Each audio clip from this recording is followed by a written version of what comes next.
And what is going on, everybody out there? All of you beauts and beauties, it is episode number 102 of Hat Trick Hockey, which is always brought to you by our good friends over at GL Heritage, the official beer of Hat Trick Hockey. If you like Rob's like hoodie there, looking sweet, just smash a link on the post there. We'll bring you right into our store for all your sweet HTH merch. Let's bring in Rob. Rob, what's up, dude? We were just chatting off the air. Your eyes all messed up right now. Eh? Oh fuck! I got the cataract, and it ain't fun. No, it's like when you get that line in your TV and you can't stop looking at it. Yeah. So a couple years ago, two or 3 years ago, I had this one done, and it's so funny too, right? Because you're laying in the hospital and Tayfor's in there, and all they do is peel the lens off and put a new lens on, and they're like, "Do you want a 3D lens? Do you want a high def lens?" And I'm like, "What?" And I'm like, "Give me the OHIP lens. I'll take that one." Yeah. So, anyways, I'm laying in bed and they just cart you in like cattle. Like, I'm not kidding. You're laying down, they got you all comfy, and then you roll in there. But before you go into the staging part of it, you're sitting there and they roll you up and they say, get into bed, whatever. So you lay down, and then they start going through all the ages, like what year were you born? And I hear 35, 45, 42. I'm like, holy shit, eh? And then they're like, okay, what year were you born? 69. And they're like, oh, we got a baby. I'm like, what? Holy fuck. Yeah, fuck. Yeah, it was like I was in an old folks home. No offense to all the old people, but yeah. I've been lucky, man. My whole life I've been blessed with just perfect vision, 20/20 vision. My whole life. I had perfect vision until I hit I want to say 45, and then I'm at work and I got a sliver in my finger and I'm trying to look and I can't even see the your what do you call it there, your print on your finger. I can't even see the print on my finger. I'm like, holy fuck, what's wrong with me? I got lucky, I guess. I've always had good vision. I don't know. Yeah. Some people shit, man. Some people take it for fucking granted. I couldn't go in there and have somebody work on my eyes. It feels weird. Dude, you don't even know. Here's the thing. So speaking of medical stuff, so I went in for a consultation to be snipped, right? All done having kids. I went in and it's kind of freaky, man. Cause he fluff your junk? No, not yet. Anyways. So, damn, but he's I went to the wrong place. This dude fluffed my junk. Yeah. But he just kind of sat down and like some of the stuff that he asked me, he was like, does your wife know you're doing this and stuff like type deal? I'm like, yeah. And I was this close to asking him, have you ever done one where the wife didn't know that the guy was doing it or something? Like, and it was, but I don't know. The doctor was just very straightforward, like super serious, like older fellow. And I was just kind of, and then I would like ask him something because he's got a little bit of an accent. Okay. So there's a little bit of a language barrier. So like I asked him something or whatever, and he's like, oh, I just told you, da, da, da, da. I'm like, I had to say to him, like, I'm sorry, but I'm kind of having a little bit trouble understanding you. Like I'm not being an asshole. I'm just trying to make sure that everything is clear understanding between us before we go into this, because you're going to be working on my balls. Okay. So like, I want to have a fucking understanding here with and you're you. going to take my mojo. So that's all I'm thinking about is you taking my mojo. Yeah. So like, I want to have an understanding here with you. So, but we got it done. So it's probably going to be around Christmas time, I'm thinking. Are you going to get it done in the hospital or right in the doctor's office? It has to be done at the hospital. He said it has to be done in a sterile room. So I got mine done in that explains a lot. Really? I got mine done right in the doctor's office. Oh, fuck. Yeah. Now it's just like, they don't even really use a knife now. It's just like a quick little laser puncture, a little puncture hole or whatever. They pull the tube out and do whatever they need to do, and then both sides, and then bro, they stab you in the balls with the freezing. I know that's that. See, I had a buddy who just had it done not too long ago, and he said that the freezing was the worst part. Dude, I was black and blue from my knees to my fucking belly button. Yeah, I'm not looking forward to it. So to Terrible. be honest with you, It's terrible. So they say, they do it like usually Friday, and by Monday you're good to go back to work. yeah. Well, Monday I still couldn't move, and then Tuesday I'm thinking, okay, nope. Wednesday, nope. And like the bruising was so freaking bad Yeah. that I call the doctor's office and I'm like, hey, I need to come in. You need to take a look at what's going on. Like my stuff wasn't, swollen or anything. Yeah. I was just bruised and sore, but not sore there, like sore in my abdomen, Yeah. like in those areas. How long ago did you have it done? Because you might have had it done the old way where they like cut each side and like split me right down the bag. Yeah. See, this is just a little like, and they pull the tube out the hole. No shit. Yeah, that's how they do it now. He said, "I'm in there 20 minutes. I'm able to drive myself home." Yeah, I did the same thing. I drove myself home. Yeah, so I'm. But I go back into the doctor's and he's looking at it and he's like, "Wow, like that's a lot of bruising." I'm like, "Did you get your knee in there at some point? Like, what the fuck, man?" Yanking I'm like, why am I so jacked up right now? Oh, I'm hoping that doesn't happen to me. But one of my buddies was like, they give you the greatest drugs for pain, though. Yeah, one of my buddies said, he's like, listen, the first couple days after, don't do shit. He said, don't do anything. He said, lay on your couch, watch TV, play Sony. Yep. And I'll tell you one more thing is get your bag of peas. Yeah. Put them in a freezer bag. Yeah. I've already planning on doing that. Because if they leak on your balls, you're fucked. Yeah. I know. So I got one of the gel packs too. Like, the like gel packs. I already got a couple of those. So I'm going to be ready to go. I'm going to bring one with me too, and like sit on the way home. So enough about my balls. Should we get into hockey or what? Let's go. So couple GM moves right off the top. San Jose brings in former player Mike Greer into their GM spot. He's the first ever black man to be a general manager in the NHL too. So that's pretty cool. So congrats goes out to him. San Jose, I think, will be good under him. He's played there for a long time. He loves the area. He loves the team. So I think that's going to be a great move for the San Jose Sharks. Your Toronto Maple Leafs moved in. Dr. Haley Wickenheiser was promoted to the assistant general manager for the Leafs. So I kind of wanted to know what you thought on that move. I'm not big on it. Okay, let's, I understand giving women the chance to do their thing. And you know what? They're probably smarter than men when it comes to everything, because they'll tell you. But that being said, why aren't they doing this for women's hockey? Like, why isn't the NHL pushing more money towards women's hockey and creating their general managers and their head coaches and stuff like that? I don't get it. I think now that there's been 6 women hired into the same roles across the NHL as assistant GMs. I'm okay. Like, if you're good enough for the job, you're good enough. I'm not taking anything away from them by any means. I think it should go to anybody who's good enough for it. Yep. But I agree, but I just don't understand why the NHL isn't pushing more money towards women's hockey. There's money there. Oh yeah.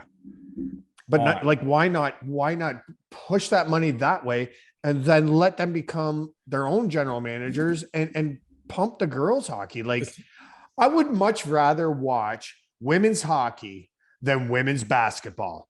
I've seen some highlights on basketball where there's 27 misses in a row, no baskets scored, but then you go out on the ice and these girls are zipping it around, snapping it around, down. Women's hockey is way more exciting than women's basketball. So why not push the money that way? I don't agree with it. And who better to do it than Haley Wickenheiser? Right. She should be she's the Wayne Gretzky of women's hockey. They should be getting like women like her, Megan Augusta, like all of them, and have them doing this big push for women's hockey. For sure. I mean? But don't you feel that it's getting lost in the NHL? That's great. They're hiring women to come in as general managers and or assistant general managers and player personnel and whatever they're doing. But I think they're getting lost in the NHL where what's happening with women's hockey? I don't know. Women's hockey, yeah, we haven't really heard much since the World Championships, right? Like we haven't really heard that much. Everything's kind of calmed down in the ladies hockey world as of And late. Canada did win, but whatever. Yeah, humble brag. But yeah, so we'll have to just keep an eye on it. There's also too, I didn't catch her name, but somebody is also now an assistant coach. She'll be on the bench in the AHL. I just saw it. I didn't catch her name, but I probably won't be able to pronounce it anyways. So she's fucking I did see it, but I was just like, oh shit. So Jessica Campbell. Yeah. So she's the first one to be on the bench in pro hockey. In the AHL. Yeah. So big congrats to her too. So yeah, it's awesome. We'll see what happens. I think it's only going to be a matter of time before you see a woman head coach somewhere. She's affiliate for the Kraken. Yeah. So we'll have to keep an eye on that. So Rob, free agent frenzy is just around the corner. July 13th is free agent frenzy. So you'll see a whole bunch of unrestricted free agents. So I kind of went out and did a little bit of research, and I did a kind of top 5 goalies that are going to be free agents and top 5 skaters that are going to be free agents. So we'll start with the goalies first. Let me know what you kind of think about these. The first one on the list is Maple Leafs former goalie Jack Campbell. He's the first one on the list. Campbell's 30 years old. He went 31, 9-6 last year, 2.64 goals against, 914 save. Could you see him going anywhere? Or do you think that him and the Leafs figure out their contract stuff, or do you think he's gone? The Leafs aren't going to pay him. What did he want? I want to say it was like 4.5, 5. Mm-hmm. But I also see him as the most incredible person in the NHL. Like, you know, and I think if the Leafs offered him like 3.5, he would take it just to stay there. Because just remember, they didn't lose out of the playoffs 2 years in a row in the first round because of him. No, definitely not. He played better than anybody on that team. And should he get paid? Yes, he should. But I'm sure that if I don't know, like, can they do like incentives? Like if you get us past the first round, you can get this and it doesn't go against the cap. Yeah, that's all just bonus stuff. So then why not just give him for every round you win, I will give you $1 million. So you give him 3.5. He could end up making what? 3.5. Or they'll say like the first round. Hey, or they'll say, hey, if you get X amount of wins, you get this much. If your save thing is over this, you get this much and stuff like that. Because that's how they do it with all the skaters. If you get a certain amount of goals, you get X amount. If you get a certain amount of points, you get X amount. Stuff like that. They just load them up. Yeah, the bonuses, like fucking load them up and make it easy for them. But I'm sure the NHL has some kind of policy. Owners have to say no, you can't do that. Like, hey, we get you first 10 wins, you get $1 million. And no, but like Ty Domi, he used to get paid like, I don't even remember, like say 1.5, but for every round they won, he would get another $1 million. Yeah, you know what I mean. So why not load something up for Jack like that? Like, I read a thing too that the Wings are linked to him because Thomas Greiss is on this list too. So I was told that the Wings were also linked to Jack, but I'm not sure what the hell's going to happen. Right. We don't know. We know the Wings still have Ned too. Right. So I think Ned's going to be staying there. Greiss is obviously on this list. Greiss is 36 years old. He went 10, 15 and 1 last year for the Wings. He had a 3.66 goals against. He had an 891 save percentage. But just ahead of him on that list is, of course, Marc-Andre Fleury. So Marc-Andre Fleury is 37 years old. He went 28, 23 and 5 last year between Minnesota and Chicago, he had a 2.90 goals against. He had a 908 save percentage as well. But Marc-Andre Fleury, I keep seeing everywhere, is linked to Toronto. How old is he, did you say? He's 37. So do you think you can get a couple good years out of Mark? I think you could. Yes. Well, when you looked at Smith and, these guys that are in their 40s, I think Fleury's a much better goalie than Smith. Oh, yeah. But like, if I talk to Jack Campbell and say, look, we're gonna bring in Fleury and we're gonna pay you 3.5, and Fleury's gonna get paid what? Or is he, did you say unrestricted free agent? They're unrestricted, yes. Okay. So they offer Fleury, he's already made his money. Yeah, he doesn't. You know what I mean? He's made his money. He's won his cups. He's just after another cup.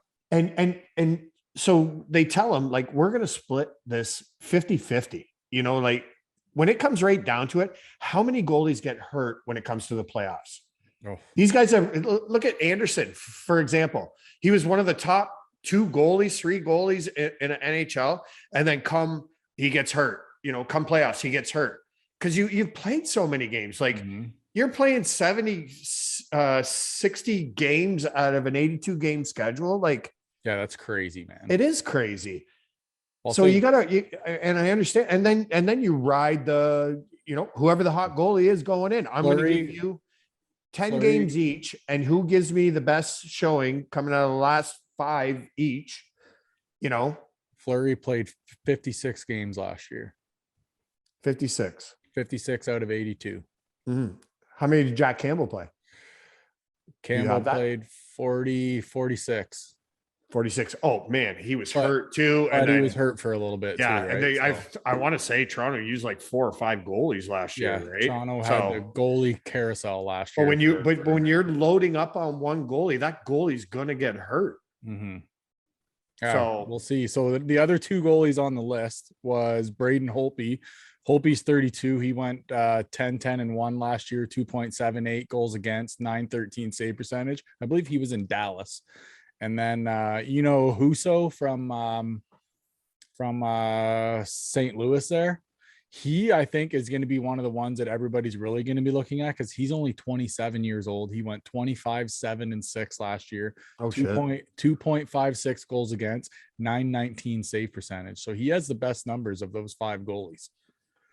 So he's the youngest. He's the youngest. Almost by half. Yeah. So, and he was also linked to the Leafs. So I think between the Leafs is going to be between Marc-Andre Fleury and that frickin' Husso kid. Well, I think whoever's going to take the least amount of money, because there's too many guys getting paid. I think that's going to be Flower, because this Husso kid's going to get paid. Yeah. Yeah. And I think Jack Campbell's going to get paid. He's only 30, right? The thing is, though, is the Wings still have $34 million in cap space, so they could afford him. Well, they could afford Husso too, right? That's what I mean. But I don't know who they're going to go after. Campbell's only 3 years older. And you got to figure Ned's like 25. So, you know what I mean? So the Wings got lots of options in that. And they got another kid coming up out of Sweden.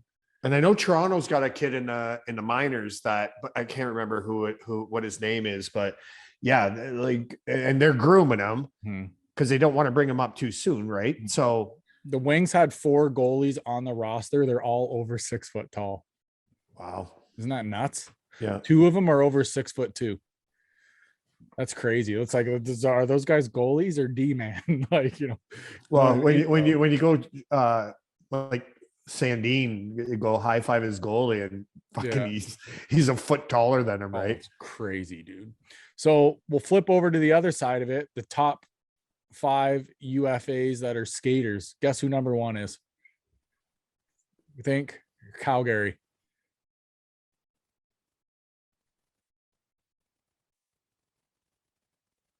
It's Calgary, baby. It's one of the 2 big dogs there. Yeah. I'm a Lucic. No, Johnny Hockey. Oh yeah, Johnny Hockey's. Well, I heard he has. I thought he already went to Detroit. His camp has. They said the last I read, his camp has ghosted the Flames, so they're not talking. Yeah. at all. So That's too bad. Johnny Hockey's 28 years old. Last year, he put up 40 goals, 75 assists, 115 points. He has a $6 million cap hit last year. I heard that Detroit offered him free ham and cheeses all fucking year. Yeah, plus $6 million. Yeah. And then we'll give you that too. So I don't know. So we'll see what happens where he's going to land next. Philip Forsberg was the next one he's out of Nashville. His last year, he had 42 goals, 42 assists, 84 points in 69 games. His cap hit was also $6 million. Guess who number 3 is? Nazem Kadri. He's 31. He had 28 goals, 59 assists, 87 points in 71 games. His cap hit was 4.5. I think that is going to drastically go up. He's going to get paid. Even though he's kind of on the back 9 of his career because he's 31 years old, but he doesn't seem like his play does not show that at all. He's one of the meanest pricks. And you know what? Especially he's like a Corey Perry, right? Like a young Corey Perry, Corey Perry. For him to do what he did during the playoffs too, to have surgery on his thumb and only miss 3 games and then come back, score the game winner and win the cup. That's insane. So he's going to get paid. The 4. What do you think he's going to make? What do you think his contract's going to be? Kadri? Yeah. I bet you he gets like a 4 to 5 year deal, I'm going to guess. And it's going to be, I bet you he gets 6-7 million. I'd say 6. Yeah. Tops. It's probably a nice number. I'd say between 6 and 7. He's made some good money already, but still, you know what I mean? He's made cash. He was after that cup more than anything. So, well, he was getting paid in London when he was in London. So it doesn't even matter. Yeah. He was already off. He's made bank. 4 and 5, 2 Pittsburgh Penguins. And if this is true, they're in trouble. Chris Letang is one, played D's 35. He had 10 goals, 58 assists, 68 points in 78 games. His cap hit was $6 million. And the other one is Malkin. Malkin's 35. Last year, he had 20 goals, 22 assists, 42 points in 41 games. His cap hit was $9.5 million. Malkin is not going to make 9.5. I don't think he's going to make 9.5 now.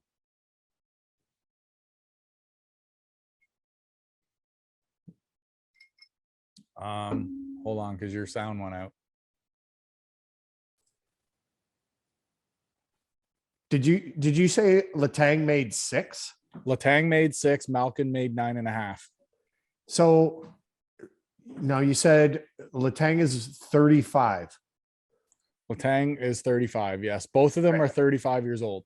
Now, can you see Letang signing for like a 5-year deal at 8?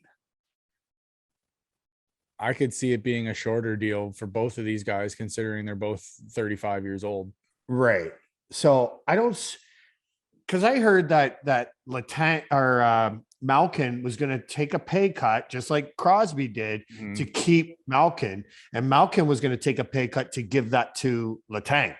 I don't know to keep that group together, right? Yeah, because this could be their last shot at it, right? And doesn't Crosby? Because there was a whole bunch of talk last year about Crosby going to Colorado. Yeah, well, I don't know about that, but I can't see Crosby going anywhere. But one of the teams that's heavily interested in Malkin is the Carolina Hurricanes. But they're not going to pay him $9.5 million. No, but if they do, maybe they'll bring him in on a 1-year deal, 2-year deal or something, and give him like 6 or 7. Depending on how much he'll be in the lineup, right? Because I know he had a bunch of injury shit last year. He missed half the year last year. So, yeah, but I still see him wanting to stay as a Penguin. I still see Letang, because those guys grew up Penguins, right? So like I don't see them leaving. I see Malkin taking a pay cut and Letang staying for another extra $1 million. I don't know, like $7 million. Like I give them 3-year deals. I don't know. Yeah, I'd give him maybe 2 to 3 year deals and see kind of what happens from there. But kind of shitty news. Brian Marchment passed away suddenly today at the age of 53. He was currently a scout in San Jose. He played 17 years in the league. He played 926 games, 40 goals, 142 assists, 182 points over his career. He was a great defenseman, But how many man. penalty minutes? I don't know. I didn't look that up. I just Holy I shit, just did his because he stats. was a mean Yeah, motherfucker. he I'll tell was. you that right Yeah, now. he was. Pardon my But- French. So yeah, so that sucks for San Jose considering everything's kind of going upward now with Mike Greer and everything. So everything's going to get a little dark there for a little bit. So Yeah, he was a dirty prick too. So that sucks. He had some of the best fights I've ever seen. Oh yeah, tough motherfucker. Yeah. Before we go to our interview, Ryan McDonagh traded to Nashville. So I was kind of explaining to you off air, but now I'm gonna kind of skill. Ryan did not want to leave the Lightning. Okay, so he was asked because Nashville wanted him. So he was asked by the team if he would waive his no trade clause. He has a no trade. He didn't want to waive it. He wanted to stay. So what the Lightning did is they said, okay, well, we're going to waive you. And they already had commitment from Columbus that they would pick him up off of waivers. So in the end, the choice he was given was you either waive your no trade and you get traded to Nashville, or we waive you and you go to Columbus. That was what they did to him. That's fucking dirty, man. To me, that's fucking dirty. Dirty. Then why have no trade? Like when they can waive you, like that's so fucked up. That's what I mean. Terrible. To me, this is where the Players Association needs to fucking hop in there and say, what is going on here? Because that, like, there's got to be some sort of clause against that. Like if a guy, listen, I think that Players Association is a crock of shit, only due to the fact that you got Arizona playing in a fucking high school rink. I know it's stupid. You know what I mean? And now shit like this gets to happen. Like, where's your union on this? Apparently Arizona, though, speaking of that, they're working on a deal to go to Tempe. So okay. I was told that's where their new place is going to be. But Gary Bettman wants a 30-year deal out of the city, though. So that's the latest with that. So we'll keep an eye on that. But if you ask me, when it comes to this Ryan McDonagh situation, considering everything that he did for the team the past 3 years, 3 straight trips to the finals, 2 Stanley Cups, and he was a huge part of it. Yes, and 100%. To do him dirty, I think they did him dirty. To be honest with you, that's greasy.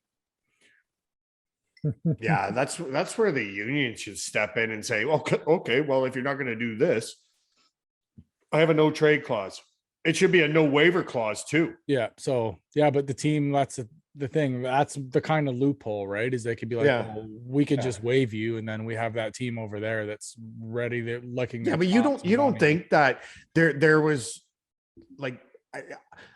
I really think that the PA should look into this because it was already set up like that.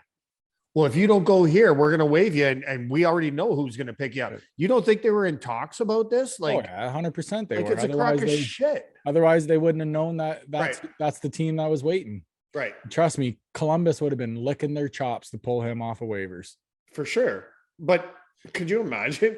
Why wouldn't you want to go to Nashville either? But yeah. I get it. You're with your boys. You've been there. You did the grind through all the playoffs and all the hard work, especially when Point wasn't in there and he's pulling the fucking load, and you know what I mean? Like Stammer wasn't in there. He's pulling the load. There was a lot of shit put on his shoulders, and then you dump on his chest.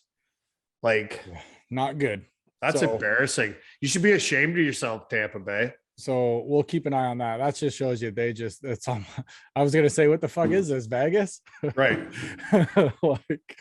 Or Florida, fucking Gerard Gallant. Yeah, we'll keep an eye on that. So in the meantime, I think we should flop it over to our interview here. Absolute beauty on this. We got great interview.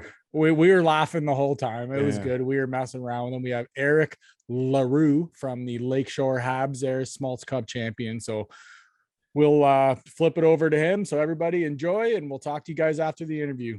Mr. Larue. Roll it. Showtime. Woo, woo. Woo. Well, this next cat with us, bringing on one of the boys from the Lakeshore Habs. This cat had 39 points in 30 games in the regular season. Also tallied 18 points in 24 playoff games. One of those, GWG. This man, so they also won the West over our Essex 73s, Rob. Let's welcome to the show, Schmalz Cup champion. How's that sound, Mr. Eric Larue? What's up, buddy? What's happening? Thank you. How for does that having me. sound? Schmalz Cup champion. It feels weird, to be honest. No one's really ever said that. Said it that way, at least. Hey, I've buddy. said it myself, but I've never heard someone else say it like that. Feels good, eh? Oh, can't beat it. So Can't first off, man, congrats. How's everything been since then? It's been weird, man. I miss the boys. It's definitely weird playing hockey 4 days a week, 5 days a week, and seeing those dummies every day and shooting the shit and pulling pranks. And I don't know, it's weird, but the first month off was weird, and then now it's summertime, so can't beat it. Did you have the ticker tape parade and party and all that shit? We're in the Sun Splash Parade. It's July 14th, I think. Oh, they didn't have one when you came back? Well, we came back at I want to say midnight, 1 a.m., 2 a.m., and then we went to the bar in Belle River there. Fuck yeah. Yeah. You know how that goes. Oh, I know how that goes, man. Hey, well, not all of you could have went. Yeah. No, everyone went, but there were some wristbands. I see. Oh, that's no fun. Wristbands suck. No. Hey, was that your final year, or do you still have one more? I'm done. That was my last year. Fuck, what a way to go out. So I was one of the 4 overages on that team. Yeah. Damn. Yeah. So they got some replacing to do now, eh? Not other than us 4, I think they have a good chunk of the team coming back. I know I listened to the Essex podcast there, and they said they had a bunch of boys coming back, but I think we're right around the same page. Rob's lights are going out over there. Fucking light, man. It's either that or I'm stroking out here. Hey, that had to have been sweet though, to be on the same team with playing with your bro, right? Yeah, you hit the nail on the head there. You can't beat playing with a sibling, or even if it's a cousin or brother. I mean, it was unbelievable. Growing up, shooting pucks in our basement and just talking to each other, watching each other play, and yeah, it was unbeatable. I wouldn't trade it for anything. Oh yeah, man, that's beauty. That's awesome. So how did you get started in hockey? Started out like everyone, skating 3 or 2 or whenever it was, and then started playing house league. Played until the first year of travel I never made, and then the following year, or even there was select 7 and novice, I both missed out on those, and then I made the Adam minor team and played AA my whole life. All in Belle River, or did you go to Sun County? Hell no. I knew I was never really that good growing up, so why waste all my parents' money on tryouts? And even if I did make the team, I would be the 10th forward, 9th forward. So I was never really that good growing up, to be honest. I mean, I was always a second liner, third liner in AA. Maybe, and then towards the end, I started getting better, obviously, but I just love playing AA with all my friends. I went to school with a bunch of them. That's awesome that you got to grow up. How many were on the team that you grew up, your life playing hockey with there in Belle River? I want to say there was a good 6 to 7 guys that were always or pretty close to always on the AA team. 6 to 7 of us were always on that team and grew up with them all. Nice. That's sick when you play when you're young and you guys go all the way up, all through freaking travel, everything up in the junior, you know what I mean? It's cool though. It's nice to have guys like that in your life, man. Oh yeah, 100%. Rob, what the fuck is going on over there? It's fucking light, man. It's because it knows you got a face for radio, eh? That's it. Voice of an angel. I got another ball. Hey, so how old were you when you first went out with the Habs? Lakeshore? Yeah. I was a late bloomer. I didn't hit puberty till I was 16, 17. So explains a lot, but I started out there when I was 18. Oh wow, eh? Yeah. Yeah. So you only got a few like years at it. I had my first rookie year, the whole year in playoffs, and my second year, whole regular season, and then playoffs got cut short. Yeah, for the COVID, and then missed a year with COVID, and then my last year is this past year. And still waiting to hit puberty. I am. It is true. He's a grown man in a boy's body.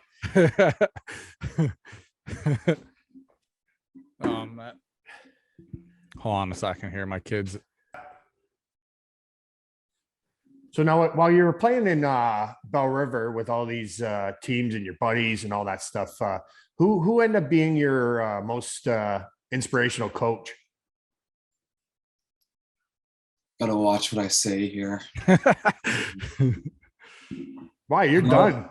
Yeah, you're done. What are they gonna do? Cut you? I'll probably say my last one, like when we won. His name is Paul Hers. He still coaches, I think, the midget AA team still. We won OMHAs that year, and it wasn't really like we always had good teams in Belle River, but we always had coaches that would like push us or yell at us. And Paul came in and he's just like I don't really care if you guys win or lose. Like, this is your guys' year. Like, you guys can make however you guys can make it out however you want it to be. And we kind of took that and went flying with it. And I think all the boys just got together, and we were all good hockey players, so it was sweet. But yeah, he wasn't like a systems coach. He was more like if you have a bad shift, like go out there and make something better out of it, or like he was never yelling at you. He was never pointing things out bad, or if he was pointing things out bad, he just asked you to do better next time. And right. I think that went a long way, because we were 18 or 17 and 16 or 18 and 17, and he knows us. Like, we're a bunch of little dweebs that hear one thing out one year and it's out the next. So yeah, he realized that, and he did it perfectly. But he'd pump your tires when you did something good, right? I mean, yeah and no. Like, same with the bad too. Like, he would tell you something if it was on his mind, or if he wanted to tell you. It was usually like a little joke or something after the play, or I don't know. It was amazing. It was definitely way different than what I had in junior C, but it was probably one of the best AA coaches I ever had. Never asked if you had tape on your skates blades? I've never had that done to me, but I've done it to people. Who did you do it to?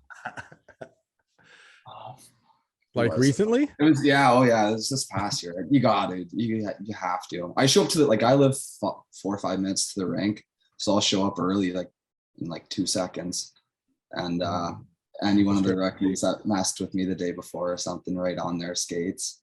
Or the classic one is a water bottle under their helmet. So that their cage is facing the wall. So you put like an open water bottle under it. So when they grab their helmet, the water ball just goes right down on their feet, soaks them. That's dirty pool. Oh, yeah. I know the checks. So you're the big prankster on the team. Oh yeah. Another good one is, if someone comes to the rink early, you grab the scissors. I probably shouldn't say this one because we have really good equipment managers, but you're done. You take the scissors and you cut the last lace to like a thread, and they won't really notice it until like they do up their skates and snap. 5 minutes before we're on the ice. Whatever. That's not too bad. It's just funny.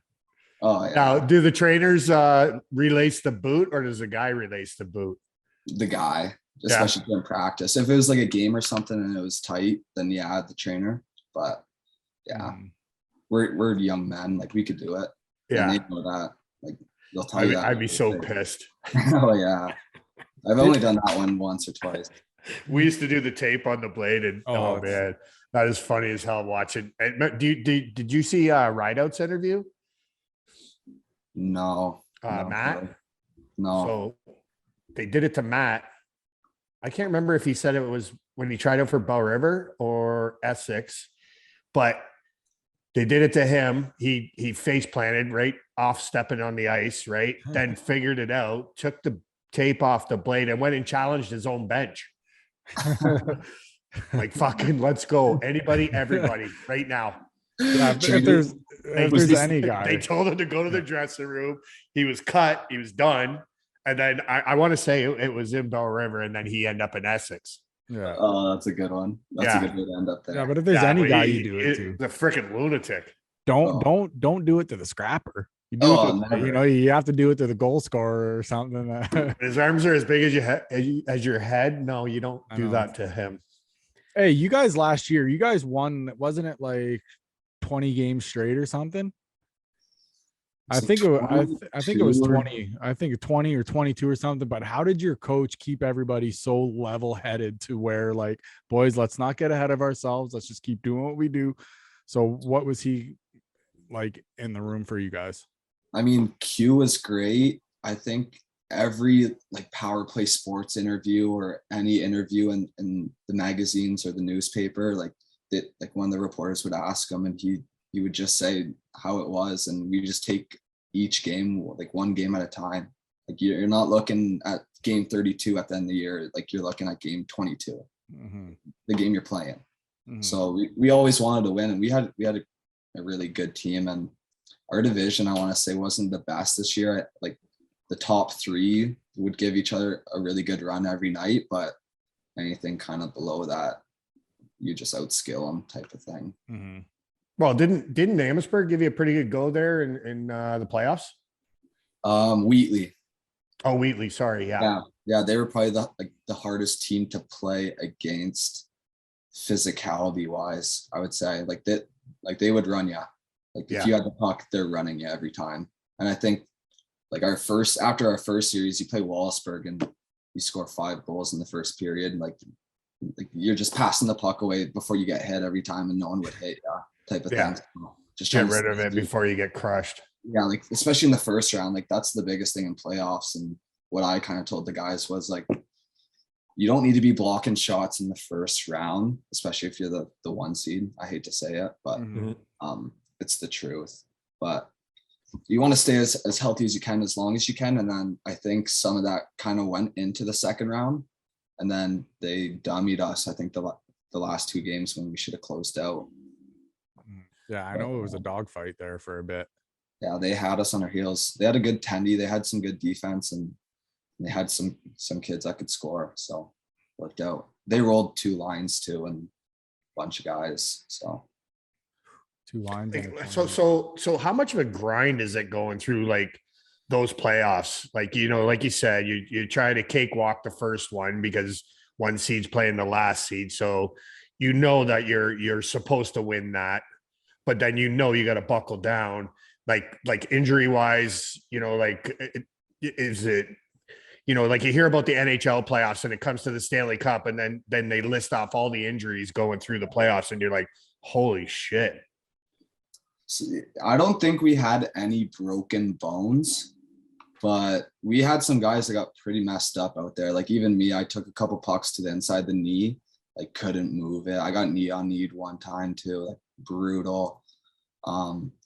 But with our team, like we had 14 forwards and 7-8 defensemen and 3 goalies. So if you were hurt or something in the first couple rounds, you could easily just take a night off and rest and save some bruises for the next game. A lot of times you guys don't want to take that night off, right? Because somebody comes in and then ends up potting 2 or 3, and they're like, oh, maybe. Well, I took a night off in Wheatley. I got knee on knee like brutally, and like I couldn't even walk, and it was just like a bruise. It was a bone bruise or something like that, and it was a back-to-back, and I couldn't even walk, and it was the worst game to watch ever. Like not worst game to watch, but it is so hard watching from the stands. Hard watching from the stands, especially junior C hockey.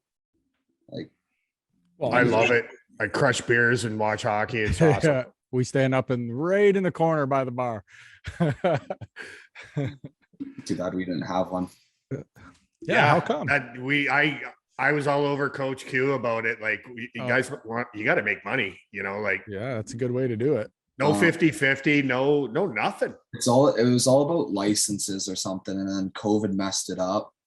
Something about not renewing it, or it was like a 3-year deal type of thing. And then COVID screwed it up, or I don't know. That's a lot. That's a lot of money wasted. Like, all that money could be going for the team, and you know what I mean? Yes and no. I mean, like, we're well off without it to begin with. So, yeah, I mean, we're fortunate here in Lakeshore, some good owners, and whatever we needed, we got, and we did. So, worked out.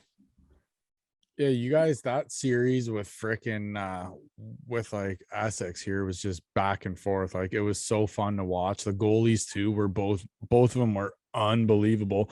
Was that you who got the winner in the last game? That was my brother. Yeah. Okay. I don't score too much. Okay, because that was off of Chittle, right? Yeah. I think it was off of Chittle. I felt so bad for him. I did too. Well, wasn't that the goalie threw the puck out there? And no, the goalie went. I forget. The goalie went behind the net to play the puck, and then it like jumped over his stick. It was on its side or something, I think, and it jumped over his stick, and then Trevor kind of caught him off guard and threw it out front for someone, and it went right off his boot. Yeah. Badly. Because that's a shitty way for the goalie, but great way for you guys. Like, I mean, Knowlesy was on the ice there, Chitty was on the ice there, and Tomsey were on the ice there, and that was like their last shift ever. Yeah, and I felt so bad. I went right up to Tomsey right after, and I was just like, if it was going to end for us, I wish it would have been better, but what can you do? Right. But Oh, you obviously stayed good friends with Smitty and Chittle, right? Oh yeah, real good friends. That's got to be tough for them to leave. In hindsight, they could have stayed and won the Schmalz Cup, but there's a lot of heritage with the Chittles in Essex, and I'm sure that's where he wanted to end the career. So, I mean, it's kind of a plus and a minus, right? I mean, the team we would have had the year before, or like the whole year that COVID took off, like the whole year, we would have had the same team we had, plus Tyson and Smitty, and Tomsey. That was the big talk about the was it Moortown? That was supposed to be the big series that you guys were. Yeah. So we were in the finals. We beat out Essex in the semis that year, and then we were just about to play. Like, we were just getting the schedule for Moortown, and it was either like there was talks around the league. Like, there's certain like league members that go out to all the games, and it was either whoever won that series was going to win the Schmalz. Right. Well, on like all talk and on paper, but because everybody said they were the two best teams in junior C, right? Yeah, exactly. So, yeah, that would have been a bloodbath, but guess we'll never know. Yeah, it's too bad that didn't get to happen. I think that was actually Lakeshore's first one since 1995, if I'm correct. I think it's the 5th one in team history now. 5th one in team history. We're creeping up on Essex now with the franchise totals. Yeah, and I think it's the first one since 95 is what I read on the site there. Yeah, and then in 95 when they won, they beat Bowmanville. So Belle River beat Bowmanville. And then both teams changed names.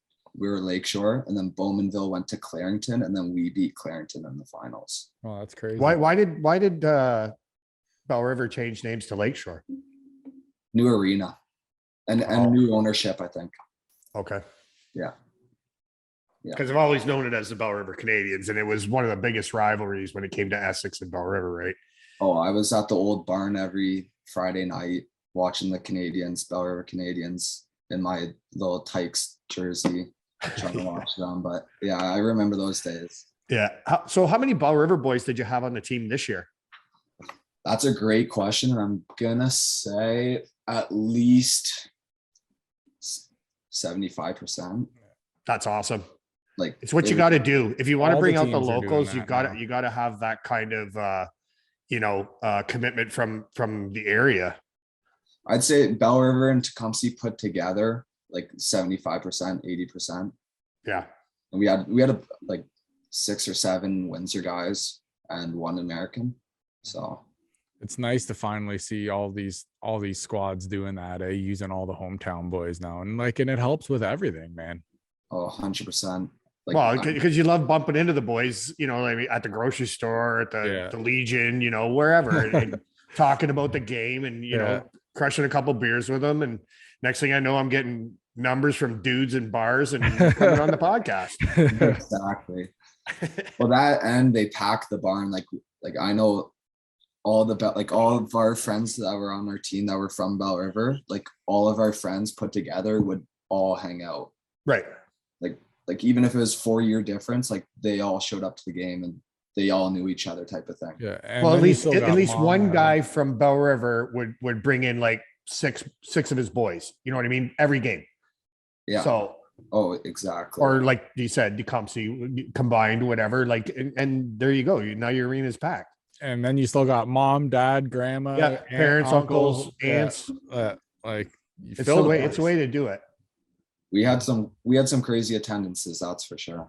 Yeah, you guys did. I've never played that much. Well, great. you and Essex have no problem filling the barns. Yeah, they were well over 1,000, both of them. Yeah, I think they're closer to 15, 16. Yeah. Oh yeah, that's got to be nerve-wracking for you, skating out and it's packed house and it's whoa. Well, I remember, I forget what game it was when they started televising it. I went home and I saw how many people watched it live online on YouTube, I think, and it was there's 2,000 people watching it online, and then 1,500 there. So you do the math, and you're holy. I played in front of 3,500 people today. What? And I played like shit. Well, we were hoping you did anyway. So yeah, didn't quite end it. But yeah, that's what I did. I watched the games on TV when you guys played in Belle River, because there was no beer and there's no 50-50. So I'm not going out there. Out of beer, out of here. Right. You can only drink so many in the parking lot. Exactly. miss every freaking first 5 minutes of every period. And it's a hassle to get back in. I feel that for sure. I got better shit to do. I want to stay in there and watch it, and let's go. Hey, someone said too that I think Weston's winner, they said, was highlight reel, and it was super early, and it was 51 seconds into the overtime. Yeah, it was quick. 100%. I think we went into overtime so many times, and it was either the first overtime or the second overtime where we would finish it in the first minute. Mm-hmm. It was crazy. But yeah, 51 seconds in, Weston just took it by the balls and wanted it. What awesome. Did he do? Can you run us through the goal? I can show you. It's on hold on, it takes a second. I think I've seen it. Yeah, it was one of his. I've never seen him skate that fast. Because he was let's go party, boys. The game's over, man. We're champs. Let's go. I don't know if you can see. Here you go, everybody. Yeah, it's perfect. Here you go. A little highlight reel here for. Oh, yeah. Oh, that's sick. Oh, yeah. Here comes all the boys throwing the minutes. Oh, yeah. The party's on. Like this, Sully. What a move. Yeah. Oh, yeah. Watch the goalie here. I think this is the best part of the video. Oh, just hacking. And he can't even break his stick. No. That's hilarious. I don't know why he was mad. That was a beautiful goal. Yeah, what he lost. He got burnt wide. He lost the cup. Oh, it was brutal. Mm-hmm. That was fun. You guys are probably oh yes, finally, everybody's pouring off. Now, were you on the ice or were you on the bench? I was on the bench. Yeah, I was up next, so I was shaking, shaking in the boots. So I was talking to Bryce Scarlett. Yeah. And I said, give me some dirt on the boy. And he's like, no. He goes, because I don't want him talking shit about me, right? So he's a good guy like that. What's that? He's a good guy like that. He doesn't. Yeah, he's awesome. He's an awesome guy. We've been back and forth trying to get him on. And so anyways, he said, just ask him about his celly when he scored. He said, I think it was a hat trick against Blenheim. Oh my God. Like you had a hattie against Blenheim? Yeah, I think we were 19-18-0 that game, and for some reason, like the boys weren't feeling it. Like it was just one of those games where everyone was just out there in a lull. And I had two, and then I scored one on the empty netter to seal it. And I told, like, my parents stand up above the away goalie. So I told them to throw their hats on. My dad grabbed my mom's toque, threw it on the ice. I grabbed it. And then as I'm skating by the bench, I put it on my helmet. Stretch the shit out of it. Oh, yeah. I'll get you a new one. Did you know it was your mom's? Oh, yeah. I saw my dad just snag it right off and throw it right over. He keeps his own hat on and throws it off. Exactly. Oh, that's priceless. That's so awesome. That is fucking funny though. So now, you guys get to go to the Schmalz Cup. What's that experience like? You know, like it's kind of shitty that it was like the Memorial Cup kind of style tournament. You know, like, or did you like it better? I personally liked it better. Okay. And it's kind of weird saying that, but if you were to play 1, 2, 3, 4 series and then play 2 more, and we're talking like we're not going to Essex for a series, we're going to Clarington on a Thursday night for an away game. Right. And you're playing a best of 7. Like it just made no sense. So I think the tournament style would have been way better, less injuries, and you have the full teams there. Like you're not gonna lose one of your best players to an injury in the 5th round, like, and then you go to the finals and you're missing your best player. So I think every team there had their best players in the lineup, which is good. It made it way more competitive, and the round robin, like you can't take it lightly either. So yeah, I liked it way better. Less playing, less stress on your body, less travel. But there's how many teams there, right? Four teams. Yeah. Okay, I thought so. And so now, like, so would that be from all 4? There's 4 divisions. Yeah. So there's the West, the South. We were the South, the East, and the North. Okay. And then Yeah, what's weird too is you don't really see those other squads, right? Like you only see teams in the West all year, right? And then all of a sudden you see all these teams. So was there any team up there that really kind of was the team to watch besides like you guys, or was there a team that you were kind of eyeballing like, hey, we're watching you guys? It's weird to compare like divisions and stuff, because like each division plays their own brand of hockey. Like down here, it's defense. I want to say, so we're the West. One of the teams was highly skilled, like forecheck, scoring goals and everything. And then the team that we played in the finals, Clarington, was just like us.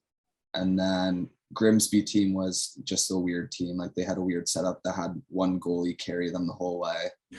But yeah, it was fun playing you play all 4 teams in the round robin. So like the round robin doesn't really mean anything, but it really does, because you want to finish first and get home ice and play the 4th seed and play the worst team out of the 4. But it was fun playing all those teams. Like it was crazy. Like you get to see different players, and you're looking at you look at who's leading the whole junior C in Ontario, and then you like see this kid's name, and then you play against them, and you're like, well, this kid, it really isn't that good. So I wonder who he's playing against and like what kind of goalie he's shooting on. But yeah, it was fun. Yeah, and then you run them. Yeah, playing a bunch of scrubs. First thing we did was look up each team, click the stat line, and see the top 3 guys, and just write their numbers down on the inside of your palm. And just every time you saw them on the ice with the puck, you ran them. Oh yeah. It was like that hit towel that what's his name used to wear from Green Bay. He'd write a number on who he's taking out and just pile drive him. Oh yeah. Hey, did you get thrown out of a game in the playoffs? Because I noticed you had 25 minutes in penalty. I had a fight. Yeah, I had a fight. Okay. Where at? Wheatley. Oh, okay. Yeah, they started running around too much, so I was like, all right, let's do it. Who would you say is the dirtiest player in your division? He's like, come on, man. Come on. I don't know if I could say it, to be honest. What? I don't know. I mean, Nobody's I going to consider- run you anymore until you get to the beer league. I mean, like I consider myself like depends what you consider dirty. Like I consider myself dirty, like slashes on the top of the laces, slashes on the wrist, slashes on Well, the that's what I ankle. mean. Like, who's the biggest prick you play against? Like Or you hate being on the ice when he's on the ice. Yeah, just hard to find. You guys are gonna die laughing, but it's Shirky. Like No, I wasn't. I knew it was true. yeah, like he plays just like me. Like you hate the game, not the player. Like I don't know. Right. I love the guy. He's one of my favorite players on Essex by far. Oh, that kid's gonna be something good one day. I've been talking on the podcast, and I said he's going to end up being the captain of that team. Yeah, Shirky still has what 2-3 years left. Yeah, he's 17. Yeah, so 4. Maybe. Yeah, that's crazy. Yeah, but that was only the first year of Shirky. Yeah, like he could back. And he's only going to get better. Oh yeah. Oh, and he could back up his shit. Yeah, yeah. He played just like me, like in your face, yapping at you. Like I loved it. But like how tall are you? I'm 6. Okay, but he's like what 5'7", 5'6", Yeah. like in there. Oh, I don't think he's getting much taller. No. But he don't care who Oh, or how no, that's big, the thing. right? And it's just amazing. Like watching him run around, you're just like, oh man. Oh, I respect and he it. don't care. He'll it. start running around the ice and shit too. He doesn't care. Oh, like even if he goes to throw a hit and falls or something or gets reverse hit, like he'll get right back up and give you one right to the side and skate away with a smile. Like, Stick you in the ribs, let him know you're there. oh, I loved it. I loved it. Yeah. Funny. Yeah, we went nose to nose a couple times. He's a great kid too. Like and we've he had him plays on. the game. Like he could play the game. Like Yeah. he knows he could shoot a puck. He scores. He assists. He gets everything. Hits. Yeah, he's got all three of the what do you call them? Skills. You know what I mean? Like Yeah. if you had a team full of them, you're unstoppable. Well, he is probably like what you want for a junior C hockey player. Yeah. Mm-hmm. Like he's what you described. Right. Like, that's what he is. Like all three tools, right? Yeah. Mhm. Everything. So what about now? What have you like now that like hockey's over, everything's mellowing out? What are you up to now? Golfing? Golfing a lot, a shit ton. Working. Where at? I golf at Rochester, just in Belle River here. Okay, I think I played there a little while ago. I go Bellevue. I go everywhere. I went Ambo the other day, Ambassador, Seven Lakes, wherever. What about you, Rob? Have you been out yet? Oh, I've been out a bunch, but then I started playing softball again and fucked up my golf game.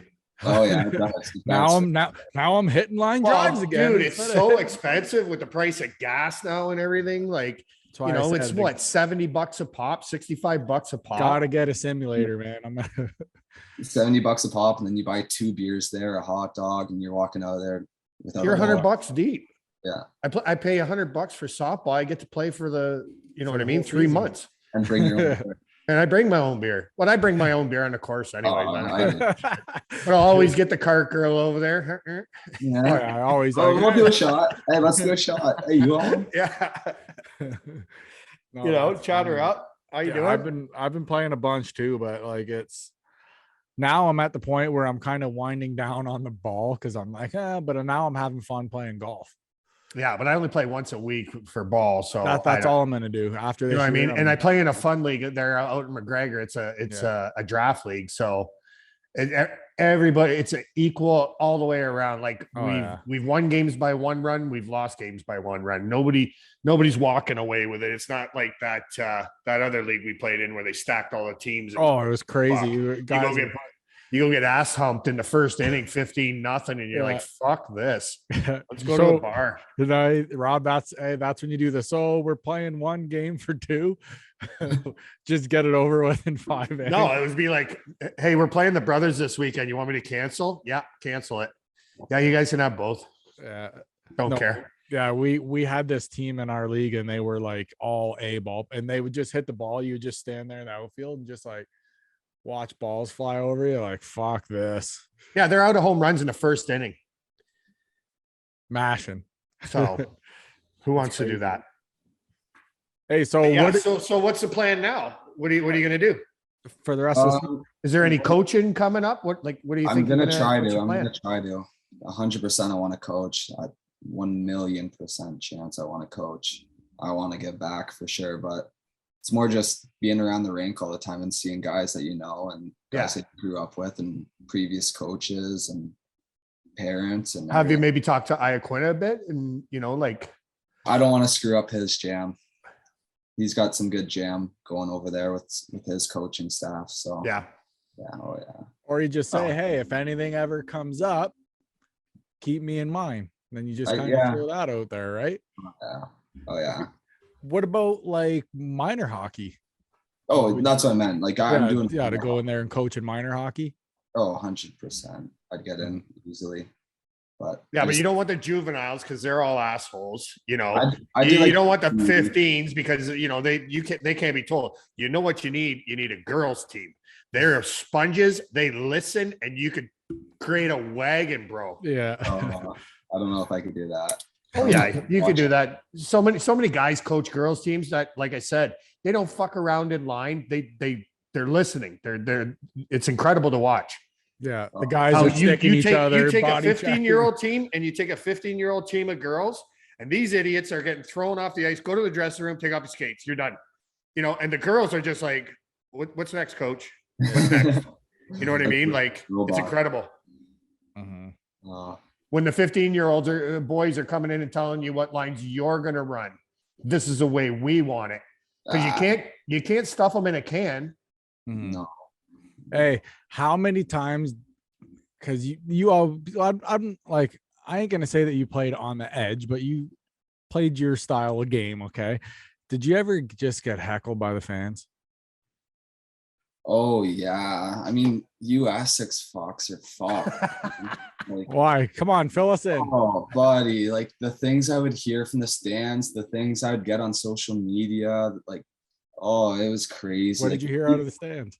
Like, fuck you, Larue, or like, you're a pussy, or whatever, like everything. And I mean, even in Lakeshore, you'd hear it too. Like it was 50-50, like Essex and Lakeshore fans. So you'd hear everything, but I can't even sticking me the finger, like when I'm lining up behind the glass or something, or like, I don't know. Like in North Middlesex, I got a funny story. Like they had a barn that was like the size of Moortown.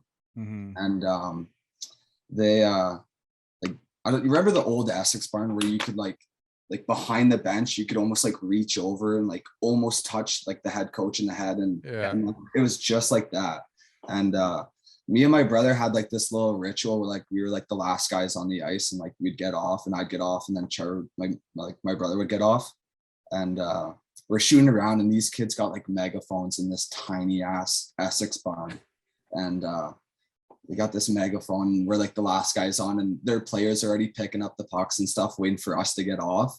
And on the megaphone, like they'd say the stupidest things, like, get off the ice, like you guys suck, you guys are already gonna lose this game, like, and like they'd say things about like my mom and stuff. Oh, like, yeah, that's fucked. And my parents are sitting like one row beside them, and it's just like, hey Larue's, your mom is ugly as shit, or like your mom has the biggest twat ever. Like just stupid shit. There's no filter there. They're just overboard. You're pushing the boundaries now.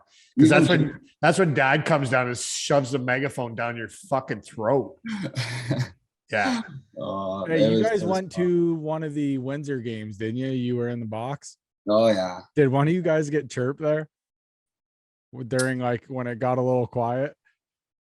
I don't know. Okay, one of my buddies said he was yelling at you, and he's like, all he did was smile and wave. So it was either you or your brother. My brother's a little shit too. So it was probably him. Yeah. Well, what did he say?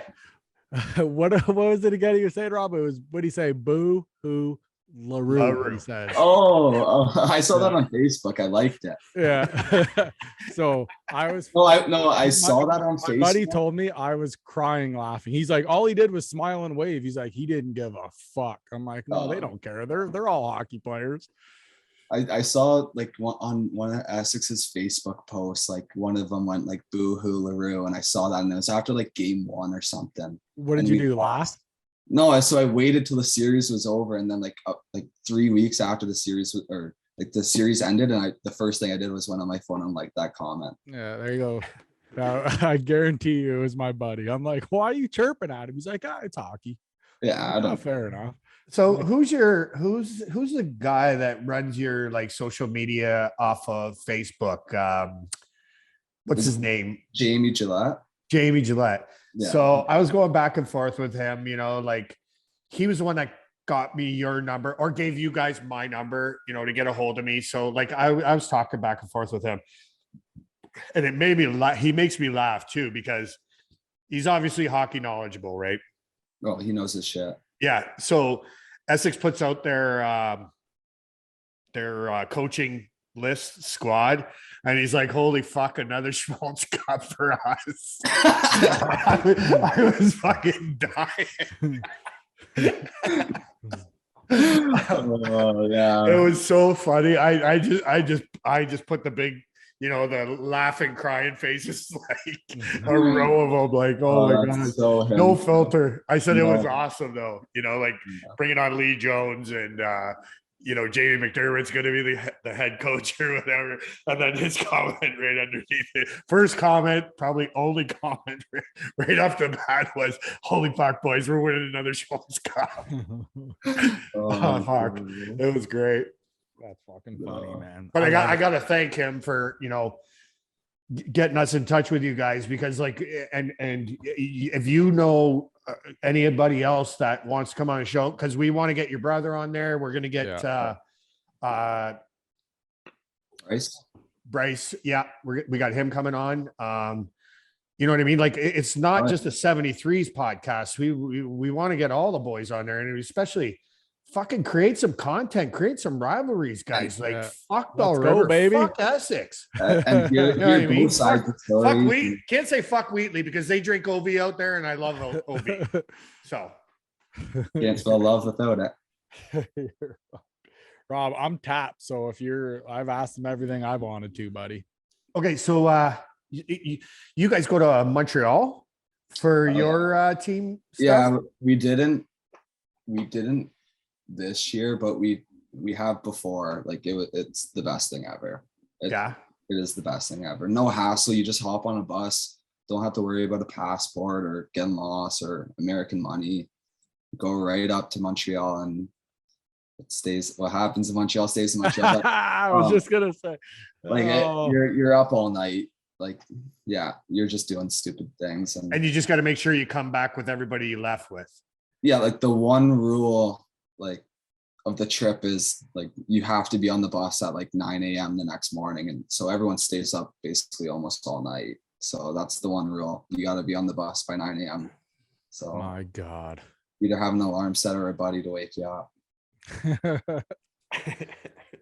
Who needs an alarm? Just stay up all night. Yeah.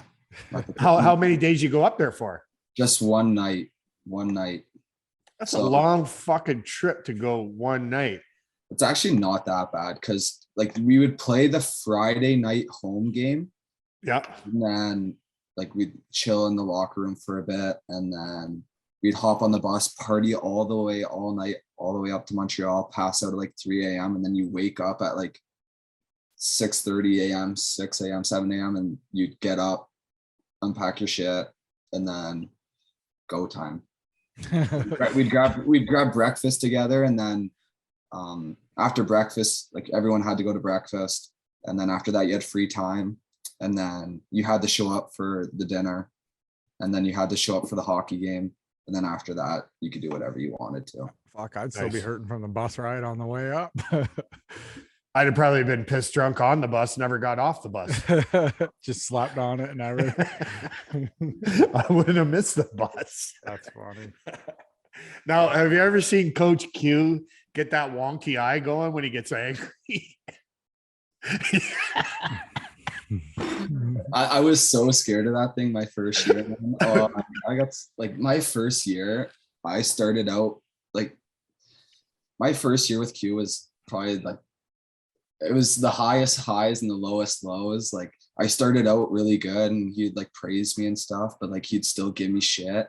And then like halfway through the year, he put the clamps on, like we're winning, like we're gonna play, like you're gonna play like this or else like you're not playing type of thing.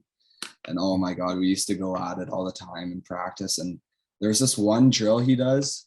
He'll sit behind the net and or like two coaches will sit behind the net. The left wingers will be on the left side. The right wingers will be on the right side. And he'll sit there and fire slap shots around the boards. And you had to stop it with just your stick. So my first year, like you'd stop it and then go down and shoot. And you couldn't leave until you stopped the puck. And I think I probably went 20 times before I stopped the puck. He's going to get tired before I get tired. Oh, yeah.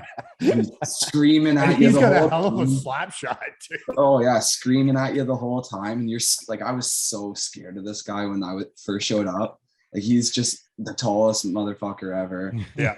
Scariest motherfucker ever. And you hear stories about how he played back in the day. It's like, holy Christ, this guy might kill me right now if I don't stop. Oh, well, he said he loved the barn because there was nowhere to hide, right? Oh, that's what he says all the time. Him and Sternbauer, fuck, man. Bunch of animals, farm animals, for fuck's sakes. So it was Jamie McDermott, now the coach of the 73s. And I said, give me something on Iaquinta. And he's like, ask him about his wonky eye. He goes, he'd come off the ice and he'd be so mad.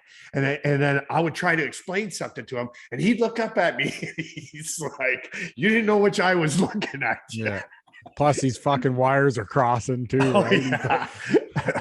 Well, It's just so funny. And he's such a great guy. Such a great guy. What a coach, man. Holy shit. What a coach he turned, that he ended up turning into. I'm surprised, coach of the year. I wouldn't be surprised. Yeah. But I wouldn't be surprised if, like say Savard left Windsor and he got a shot. You know what I mean? Like he's the hands down the best coach I've ever had. And that's not me pumping his tires. Like he wanted to win and you could see that and it just resonates through the guys. And like he would tell you when you did something wrong and you better man up to it and not do it again type of thing. But he hands down best coach to ever play for. Give us your best Coach Q story. Fuck, man. There's a bunch. Like if you would come off the ice and like, especially my first year, like I always fucked around cherry picking or like trying to lift guys' sticks instead of hitting them and like trying to poke check. And so like every time I'd come off the ice, he'd probably almost always yelled at me. And especially with his wonky eyes and stuff. The one time I got off and he was yelling at someone, like I thought he was yelling at me, but he was looking at someone else type of thing. So it's like, who are you yelling at right now? And then but his eye was looking at you. And then he said like, shut the fuck up, I'm not even talking to you or something. I'm like, oh, sorry, while you're looking at me or something like that. That's fun. Oh, that's so funny. Another time, this is a good story. He loves this story too. I forget who we're playing. We're playing some team in the round robin, and I was sitting in front of the net with their defenseman behind their net with the puck, and they were setting up. And we're told to like never chase around because like they would just burn you type of thing. Right. So I'm standing there, and the goalie slashes me, like two-hand almost slashes me, and I'm looking around like, what the fuck? I take my stick, I whack him right in the pads. And then next thing you know, something happens. I'm skating off the bench and I wink at Coach Q. I wink at him and he goes, the fuck you winking at me for? I'm like, you like that shit, don't you? And he couldn't keep in his laugh so hard. That's awesome. All right. My last question, and I ask everybody this, and I'm sure you listen to the podcast. So what would have been your goal scoring song? Instead of playing horn, They drop your beat. So many off the top of my head. Can't say Katy Perry because that was Halsey's. Oh, Yeah, it was too. Right? I don't know. Give me a second here. It's a hard one. Everybody's always like, damn, It's a tough one for everybody. Like, I don't know. Anything, honestly. I don't care. I was on the aux and in the dressing room and stuff, but I always played everything. Whatever. Like, hey baby. I don't know. Bring back some World Juniors. I don't know. Hey, are you guys? Oh, that hey baby, yeah. You guys, you're obviously getting like rings and stuff, right? Hell yeah! I'm getting my third one. Third one, humble brag. He's like, fuck yeah, third one. Yeah. That's good for you, man. That's great. Oh yeah, because you've won a couple of OFSAs, right? Yeah, I like to call myself like the best AA player to ever play. So Holy fuck! Did your arm get sore like doing this all the time? Like, hey, stroking himself off. He says. I thought you were saying his way is way funnier. That's funny. Giving yourself the stranger every night. That's fucking funny. But yeah, I call myself the best AA player to ever play, like as a joke or whatever. But I played AA my whole life. Won my OMHAs in my last year, and then the year before we won OMHAs when I was in grade 11 in high school, we won OFSA in Fort Francis, Ontario. And then my last year of junior C hockey, I won the Schmalz. That's trifecta. Awesome. Yeah. I'll give you that one. Yeah, until we get somebody on this podcast with more credentials other than fucking Darren McCarty and his 4 Stanley Cup rings, that prick. We've had a bunch of cups on this show, though. Oh yeah. Now we got 3 more. Yep. There you go. All right, buddy. This has been awesome, man. Thank you. My cheeks hurt from laughing and stuff. So this has been a good time, man. You are welcome anytime.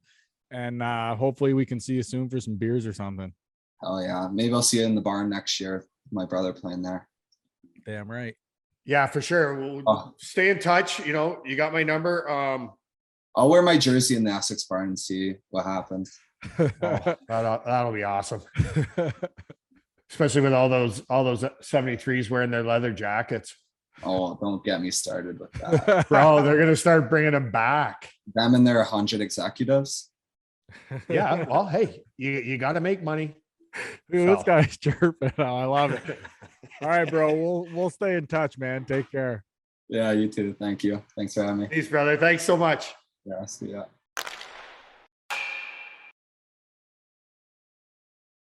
And there he was, Eric Larue. Funny bastard too, that kid.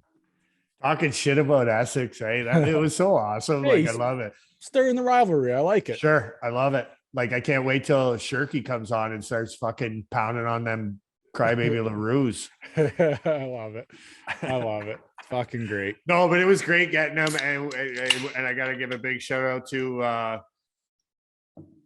what's his name? Not Jelinas. Anyways, you heard it in the interview. He gave me a few numbers from the Belle River boys, and you can find him on Facebook. He covers all the Belle River stuff, and like when he said like, "Oh my God, we're gonna win another Schmalz Cup with that coaching staff." Yeah, I was like, "Holy shit, man!" I love the back and forth. I love it. It's so awesome. Shots fired. Yeah. Couple things out of Russia. So you said Flyers prospect was detained Ivan Fedotov, right? Yeah. For intending to go to like pretty much run from military services. Yep. So that's to fight with the Ukraine, right? Like it was out of St. Petersburg or whatever it was. Yeah. They grabbed him. So it's kind of the same thing. So now there's a warrant in Russia for Kaprizov. And I believe it's for the same thing. So, because what he did is before all that shit went down, he came back to the US. Well, it's no wonder so many of them defect, right? Why are you using pro athletes? Well, especially ones that if you think about it, like back in the day, like World War II, like all the baseball players left the baseball, you know, and then they created that the girls baseball, like, you know what I mean? They how many of them went and fought for their country, you know, like what they were saying is I was reading online and there was a couple guys that were saying that if you go to, I don't think it was called Asylum, or I don't know, correct me if I'm wrong, Asylum or whatever, but they're like, you can go to one or whatever and you can do whatever, but what they would have to do is they would have to give up their Russian status. And then after that, it's welcome to the US, boys. And then they wouldn't have to go over. it's terrible. Like, so, and it's terrible that you would even have to give up all your fucking heritage and everything back home. Let's face it, because of one asshole, right? So why hasn't Putin called back Ovi, Malkin? because they're the boys with the fucking black credit cards that fucking can do whatever they want, right? Yeah, and they keep sending money home. And It's fucking grimy, whatever. man. It's fucking grimy, but It I don't want to spend too much time on it. Putin's a madman. He's just like fucking Hitler. It's crazy, dude. Like if it comes right down to it, he's the fucking modern day. I thought I had a red beam on my. They're fucking taking me out. Yeah, he's the fucking modern day. Yep. He's crazy, man. He's my man. So we'll have to keep an eye on that story as well to keep everybody kind of updated on that, because it's fucking wild. So I'm gonna get like more into it tonight. I'm gonna do more research. So by next week, I'm gonna be able to like go ham on it and tell you guys what's going on. Okay, the second guy you said, Kaprizov. What was he? The guy that they said raped that girl and all that shit when he talked against Putin? Yes. Right. So he's the one that plays for Minnesota. Right. That young kid, he was buzzing around all last year. And because something happened between him, or he said something against his country or whatever it was. Yeah. And then there was a thing that came out that, oh, he raped a girl and all that shit. And they just like falsely accused him. Right. Yeah. Where the fuck do you think that's coming from? Right. No. Yeah. Everybody knew it. The fucking shirtless fucking horseman over in Russia. Yeah. Fucking plays hockey on the ice by himself and shoots it into the net and has everybody, hey. Yeah, but he's riding the ambiguously gay duo with fucking Trump, you know. That's funny. Yeah. So we'll have to just keep an eye on it. Blake Wheeler. You said you had something about him regarding a trade. He has 2 years left, right? Yeah. So that's at 8.25. That's a big contract, right? Yeah, like big. That's a lot of cash. He's worth it. But they were talking about oh fuck, I went and looked at that Campbell thing. I can't remember who it was. Chicago, Edmonton, Ottawa. Yeah. Where so they're all looking at him. They all want him. I think it was Chicago and Ottawa jumped into the mix with Edmonton already looking at him. Mm-hmm. The thing is the Ottawa, like personally, if I was Ottawa, I wouldn't. Reason being is because Ottawa's got a lot of draft picks coming up the pipeline and they're going to be really good in like 3 to 4 years. So to me, they'd probably have to give up a lot of draft picks to get him. No. So wait. You said Wheeler? No, Wheeler's just, they're exploring trade options in the market right now. It was the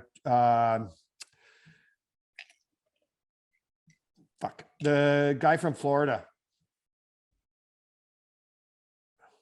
There's a lot of guys in Florida. Trocheck? Nope. No, Giroux. Claude Giroux. Sorry. Giroux.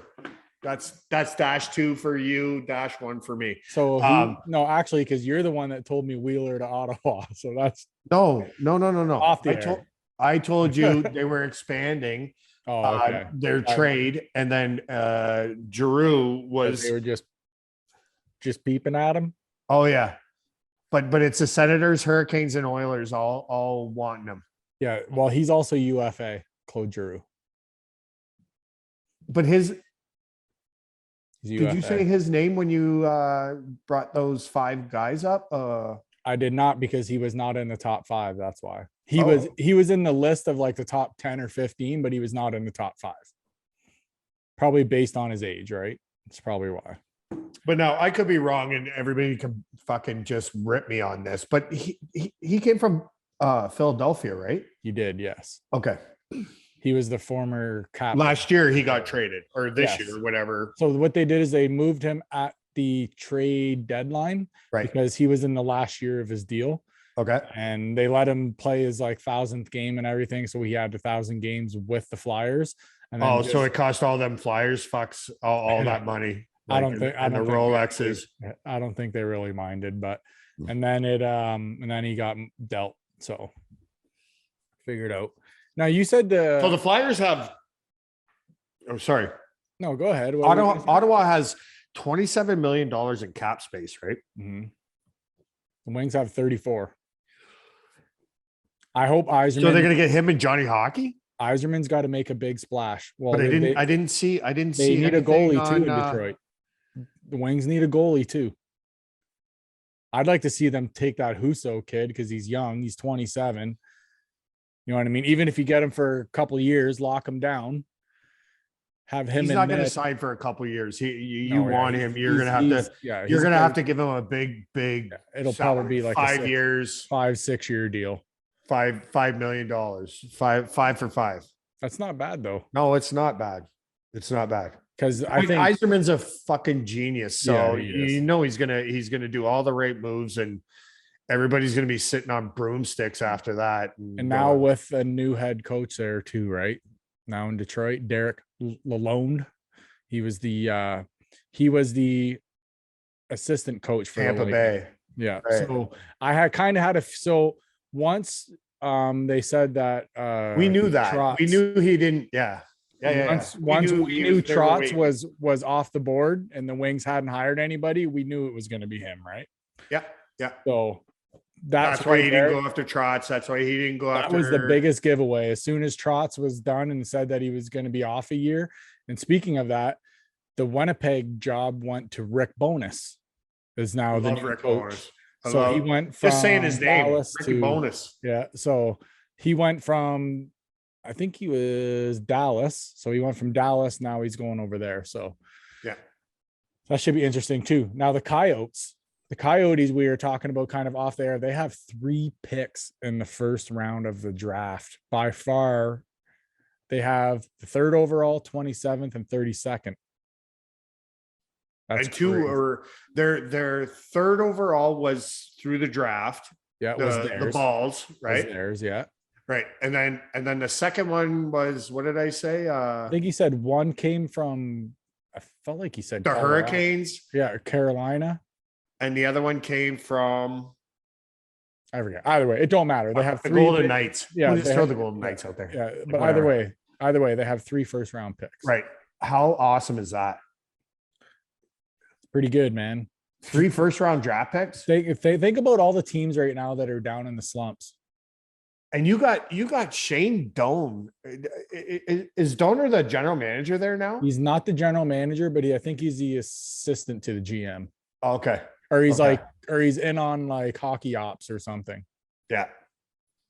Yeah, it's going to be a matter of time before. Biz said he's got the the biggest general horn in hockey. manager. Yeah. Yeah, Biz is always talking about his horn. I don't know why. He's always talking. Biz always says wrench though. Yeah. Yeah. It was so funny when they were talking about, I was listening to it the other day, and he's like, this guy's talking to me, and he goes, and I get in a truck rollover, and all I hear is Shane Doan's got the biggest wrench. Yeah, he's like, my fucking radio was working. I think it was Whit told that story. He's like, I was talking to this guy. He's like, he got in a car accident or whatever. Yeah. And he's like, the radio was still fucking working. And the first thing I hear once I realize, holy shit, I'm alive, was Shane Doan's got a huge wrench. So That's awesome. that's pretty funny, man. That's good stuff. Yeah. And my Red Wings have 10 picks in total in the draft coming up tomorrow. How many rounds are there? I feel like there's like 6 or 7. I don't know, but there's a bunch of rounds. But the Wings have 10 picks in total. So, Stevie always finds those fucking diamonds in the rough there. So it's Pretty nuts. Oh, have you got a chance to listen to Chris Nyland's new show? So Chris Nyland, Like a podcast? Chris Nyland has a podcast. Okay. It's fucking awesome. Really? It's I'd love well, awesome. for sure. I listened to a few episodes. It's called Raw Knuckles. It's with Chris Nyland. Guess Well, who? that was his name, right? Yeah, Knuckles? it's called Raw Knuckles. And guess who his co-host is? Tim Stapleton is his Oh, co-host. no shit. So Chicklet's favorite guest, right? Timmy fucking Stapleton. Yeah. That's his co-host. I listened to I had a bunch of shit to do around the house today. So I threw on the headphones and I listened to a few episodes. I listened to the Carrie Fraser episode because back in the day, Nyland hated Carrie Fraser. Fuck Carrie Fraser. Fucking hated him. I wish we could get on him, and I would fucking. But he, you know what? I listened to the episode when he was on Chicklets, or I don't know if it was Missing Curfew or Ring Strings, and he was talking about how tough he is. Who's that? Fraser? Yeah. Yeah. Apparently, junior days he used to be a scrapper, eh? And I'm like, fuck, I'd part his hair. Captain of a junior team in Sarnia. Yeah. Growing up. Yeah. So Michael Layton, guest of our show, he actually grew up with Carrie's son. So who's from Sarnia and not LaSalle. Yeah. So I'm working on getting Carrie on with us. Awesome. So I'm trying to get Michael to give the push to get Carrie on with us. Awesome. I'm working on that. And also, I mean to say how much I love Carrie Fraser. Yeah. That's and what also I meant to say. too, at some point, he already promised me he would. Little tidbit for our listeners is Chris Nyland's going to come on with us too at some point. That'd be fantastic. I loved him. So Chris Nyland said as a Montreal, but when I watched Montreal play, and he wasn't in the lineup, it was like Wendell Clark wasn't in the lineup for Toronto. Yeah. Oh yeah. You know what I mean? It just wasn't fun to watch. Chris Nyland is fucking awesome. Like I said, I love his show. He's got that thick Boston accent, which is awesome too. But so he told me he was launching his pod. So him and I have been shooting the shit back and forth a little bit on our Instagrams. Yep. So we've been kind of shooting the shit back and forth. And he told me, he's like, listen to me. He said, I'll promise you, I'll come on your show.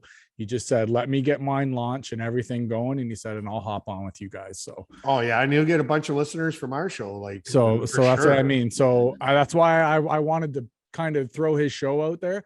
I'm telling you, listen to it, everybody. You won't be disappointed. It's awesome. No free ads. Yeah. No free ads, but Chris, that one's for you. We'll give that one to you.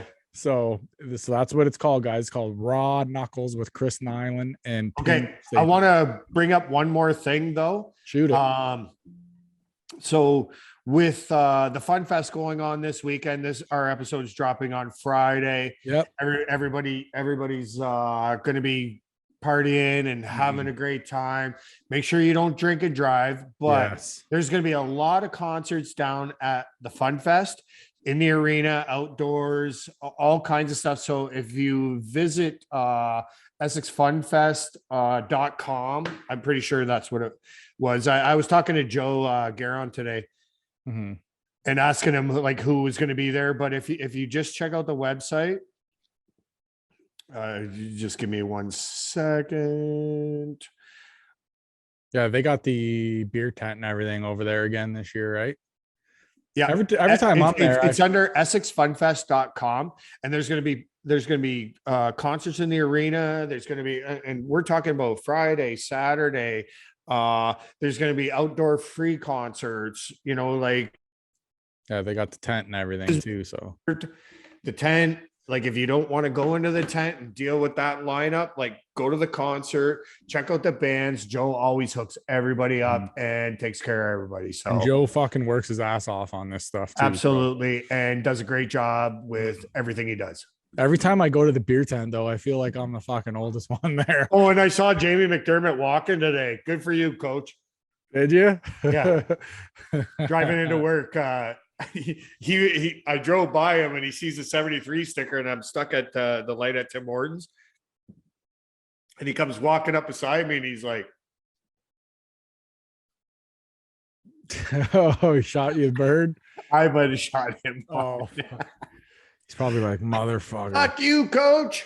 But yeah, guys, too, you can also expect to see us at the 73s thing going on there in late August too. Yeah, we'll give you more information on that. Like as it check comes. out our website. Follow us on YouTube. YouTube, Instagram, Facebook. Yeah, and I just don't have TikTok, a face for radio. I have an incredible Yeah. So listen, chiseled chin. I'll say it now. We're probably gonna have a tent there for the whole 73s thing.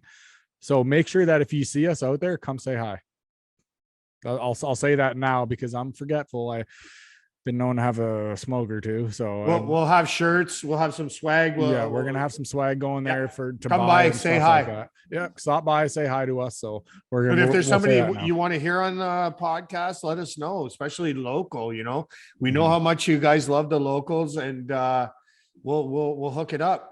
We'll exchange numbers, and I can't just keep getting all these dudes' numbers out of bars. You know, like Rob's starting to look a little weird in the bar. No, I don't feel weird about it. Like it's okay. No, I didn't say feel weird. I said look a little weird. Well, I look weird all the time, but standing there at the fucking Rob, this guy's throwing a piss. Rob comes up. Yeah. What's up? Yeah, hey, you ever hear of our show? You want to come on our show or what? Oh yeah. But we'll have stickers and stuff like window stickers and stuff like that. We're gonna have a bunch come of see stickers. us. Yeah. Come see us. It'll be a great time, and you'll love all the people there. Mm-hmm. So on that note, do you have anything else, or are you pretty well good to go? I'm good to go too. So our next show will be just after Free Agent Frenzy. So look out for that one. It's going to be insane. So we'll check out that one. We'll talk about all the trades, where everybody, or not trades, free agent signings, where everybody's going, what teams are doing this and that. We'll have way more better knowledge of that.